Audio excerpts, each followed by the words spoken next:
welcome back to Bangkok ChitChat. Today we've got the Pattaya report with Craig McAvenny.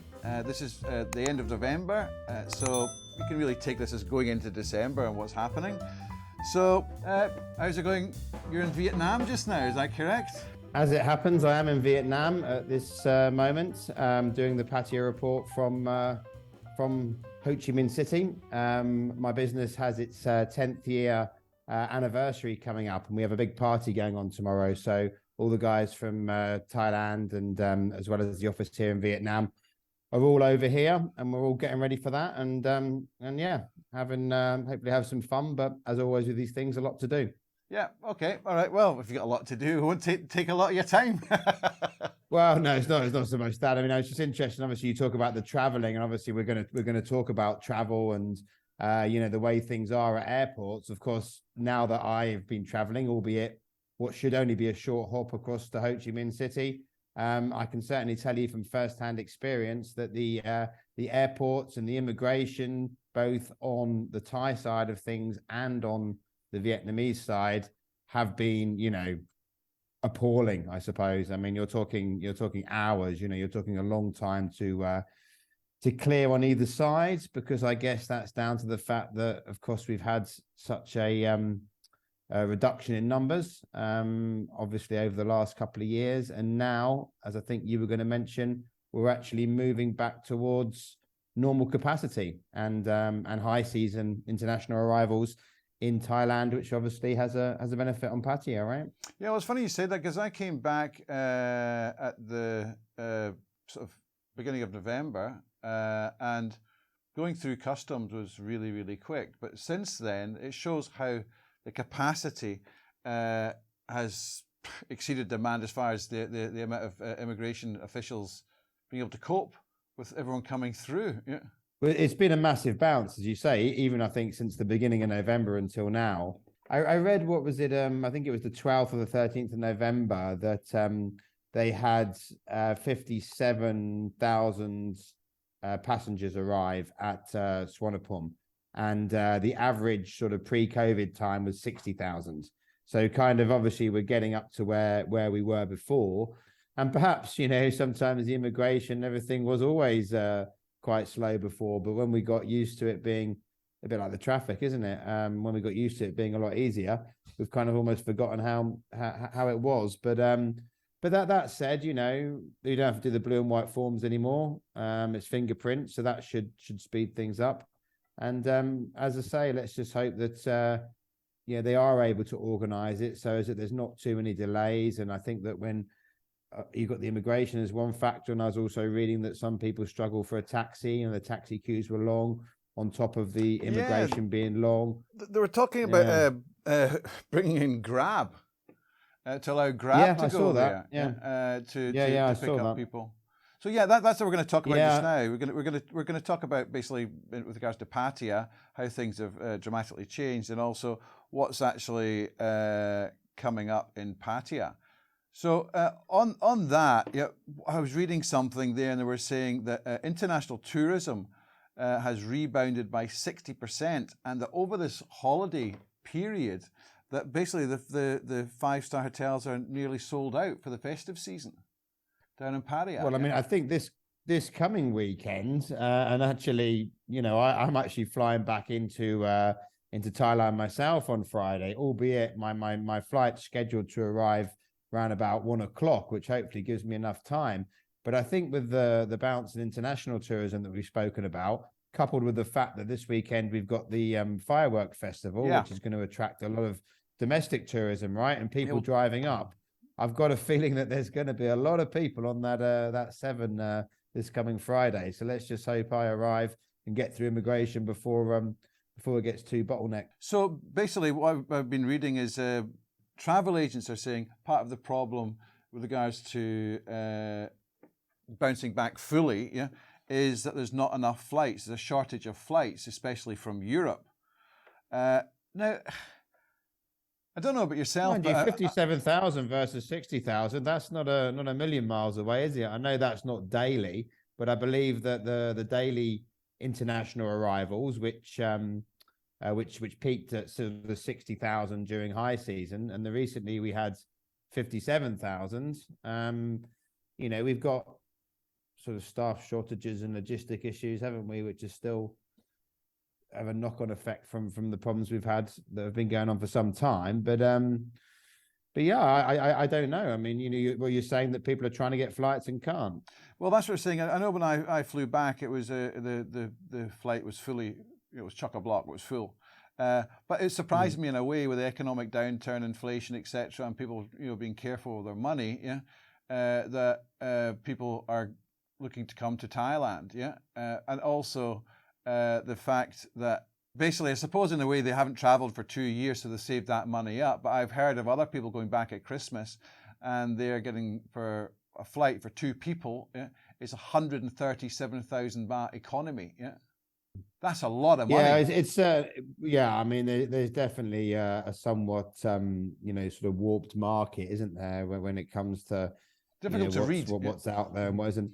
But people will pay for it, though. I think, like you say, I think a big factor is, you know, it's not been 2 years in many cases. It's been 3 years since they've been able to come, and you know, Pattaya, as you know, also has, you know, has a place in a lot of people's hearts, and that's what they like to do. They look forward to it every year, and so having not been able to come for 2 or 3 years, then certainly becomes a priority, regardless of how much it costs. Well, also with Thailand not taking a position in Russia, they're going to have more Russians coming in, from what I understand, and also early next year more Chinese tourists coming in.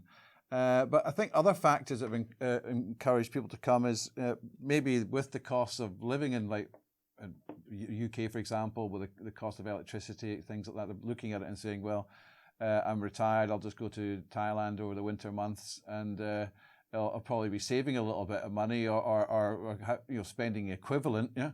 And also people, you spend less a day here than you do on your heating bill back home. Yeah, I mean, you can talk about 40. You know, now arrival is 45 days for most countries, and they can do a border run to change that to 90 days for another 45 days. So they've made it a little bit easier. And I think the other thing is that the beyond the cost of living is everything seems to have opened up in Pattaya.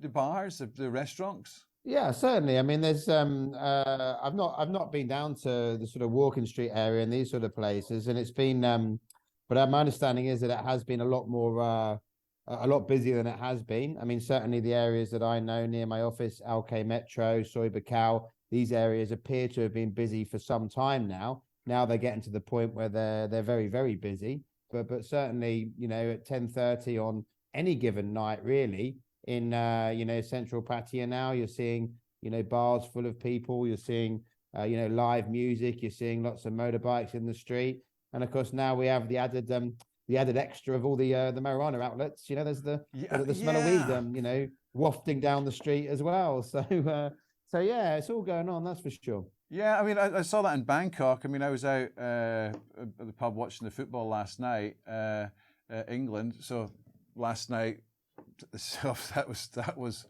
Monday night, yeah, Tuesday night. Yeah. So we're recording this on Wednesday, obviously.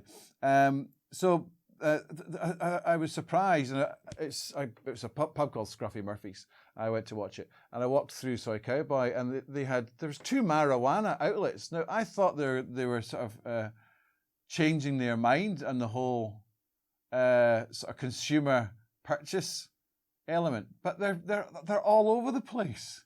I even saw a stall in the street selling marijuana. It's really quite surprising. No, in Pattaya, in Pattaya, Soy Buakhao, and I guess Walking Street's going to be the same. As I say, I've not been down since they've made it more easily available. But it just you know, whatever your thoughts are on it, it just you know, adds that extra layer of fun, I guess, for certain people, yeah, who want to get stoned as well as get drunk, and you know, have the fun in the bars as well. So yeah, that's all definitely good. And I also see that you know, Pattaya's you know, being mentioned of its proximity to the new, you know, economic trade zones, and this is something they've been talking about in the recent APEC summit here. We've obviously had all the big boys in town, haven't we? Xi Jinping and quite a few world leaders have been in Bangkok for that. And you know, if Pattaya can get a little bit of good publicity rather than some of the publicity which, you know, it's been tainted with in the past, then that's all good, and we all look forward to that. So what improvements do you think they have to do to sort of ride this wave? I mean, as you say, there's more positive news coming out now than ever before. I mean, we've been moaning and groaning for months. What other changes to improve the situation, to make things better in Paddy? What do you think you should be doing?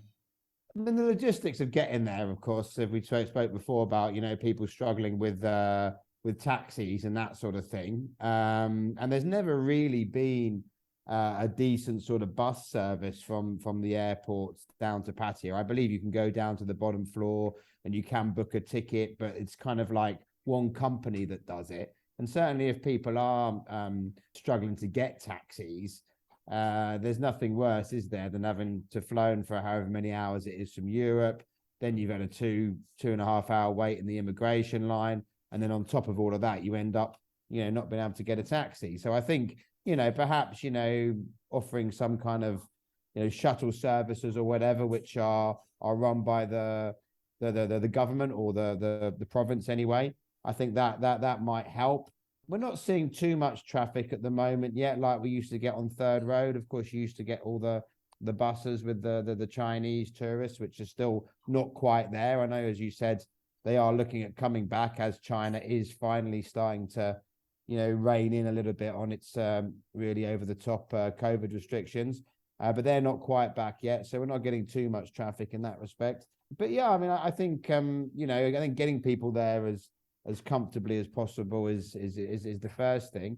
But from all accounts, once there, it seems that everything's going okay. I mean, I was down in Tree Town the other day having some dinner, and it was a normal sort of Tuesday or Wednesday evening, I think it was. And you couldn't get a seat. And whilst that can be frustration, that's obviously good for the people that are running the businesses, right? Yeah, and some other things sort of looking at is the infrastructure. That's still not. They're still in the process of building. They've got 2 years to sort this out. Second road, they've got big holes, and they're trying to sort out the drainage, etc. So that was one thing. But probably the most important thing is the cleanup of the crime. They've got the opportunity to sort out basically these sort of muggings without sort of defining the people that do it. Yeah, that kind of thing. And setting rules and sticking to the rules. I mean. Bars opening up without licenses and things like that. I think they've got the opportunity just now to clamp down on that. Yeah, do you think? I mean, I think kind of that's so inherent in what sort of. I'm saying what they should do. I'm not saying whether they can do. That's a different matter. Yeah. Yeah. I mean, with you talk about things like the muggings. I mean, people seem to make light of it, don't they? The Indian guy with the big gold chain getting it robbed. And whilst no one wants to see these sort of things happen, in the bigger scheme of things, it's not exactly, a seriously violent crime, is it? And I've heard about one more scam which has been going on recently, where you have women that sort of come and may, whatever sort of, tickle a guy or whatever. He tickles her back, and then suddenly, a policeman appears from around the corner and says, what are you doing? This is an assault. So, you're hearing these types of things going on, but I think in the bigger scheme of things, Pattaya is a safe place. Yeah, I'd as say most so, of Thailand is. And I think sometimes, these stories are just there for the sake of it. I mean, when you talk about the bars opening up, of course, that's an interesting one, which ties in with, of course, the World Cup being on and some of the international matches kicking off at 2 a.m. My understanding is the law in the entertainment zones is that there's still a hard 2 a.m. closing, which of course means that they're not allowed to show the games legally. Undoubtedly, there'll be some places people know where you can go, but that's not for us to talk about. But when it comes to the actual legal being legally allowed to open, my understanding is that they're having a meeting on the 29th of November to see whether or not that's something they're going to allow for matches further down. It means the group stage matches, no one's going to be able to legally sit in a bar in Pattaya and watch a game. Whether or not they're going to open that up for the matches further down the road, the quarterfinals and whatever, I guess we'll have to wait and see. But let's hope they do. I mean, I remember the 2018 World Cup, and I remember some of the atmospheres, because of course that was similar. We were watching games at 2 o'clock in the morning, and it was great. People on the streets, and there was no real harm being done.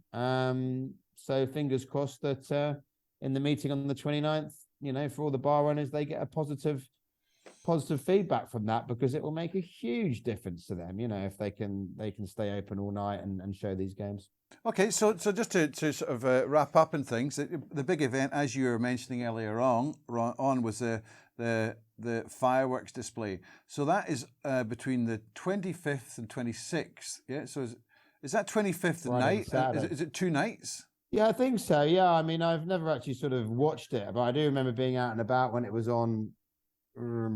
Maybe last year or 2 years, maybe 2 years ago, actually, because I think that was during a period where Pattaya was having a bit of a break from the COVID restrictions, and yeah, I mean, it gets busy. I mean, Beach Road is packed, and as you mentioned before, the 5-star hotels that have the good views, a lot of them are full, and I think some of them are offering deals where you get like a set dinner and you get to watch the fireworks and that sort of thing.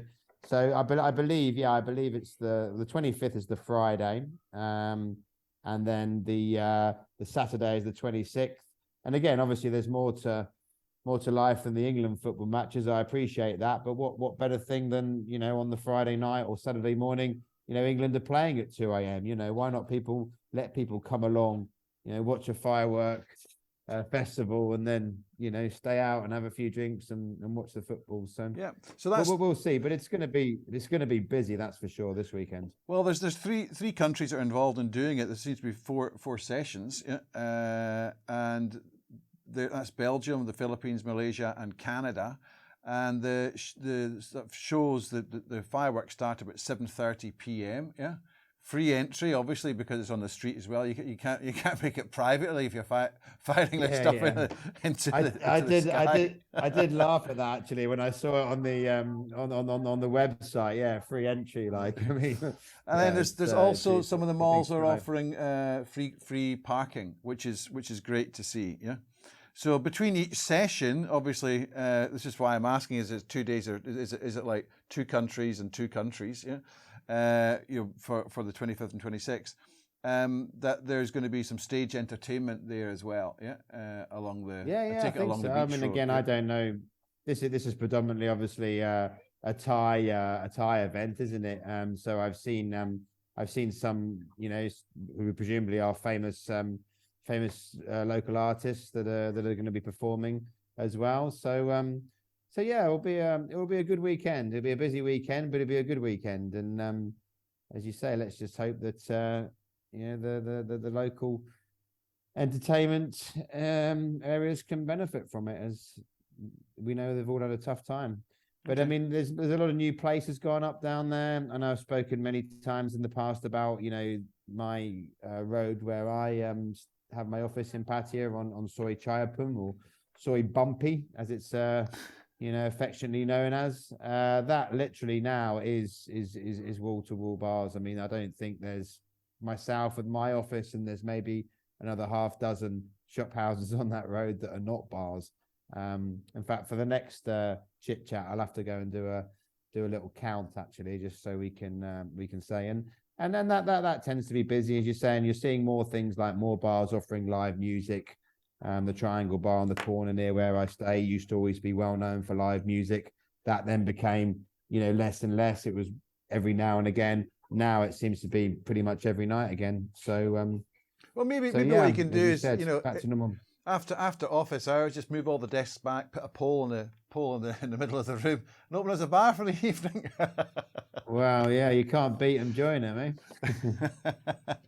Okay, listen, thanks very much, Craig. Yeah, good luck with your anniversary event over there in Vietnam, and I'll see you when you come back. And yeah, thanks sure. Very much. Yeah, good stuff. And we'll do one before Christmas. And I got my family coming over at Christmas as well. My dad and some friends and whatever. So and also some other people that I know from where I'm from in Jersey are all coming back for the first time for 2 or 3 years. So yeah, positivity at last. Great. Okay, listen, thanks very much, and speak to you soon. So thanks again to Craig McAvenny for the Pattaya report. Please like, subscribe, share, and if you have any comments, please let us know. And I'll see you at the next Bangkok Chit Chat.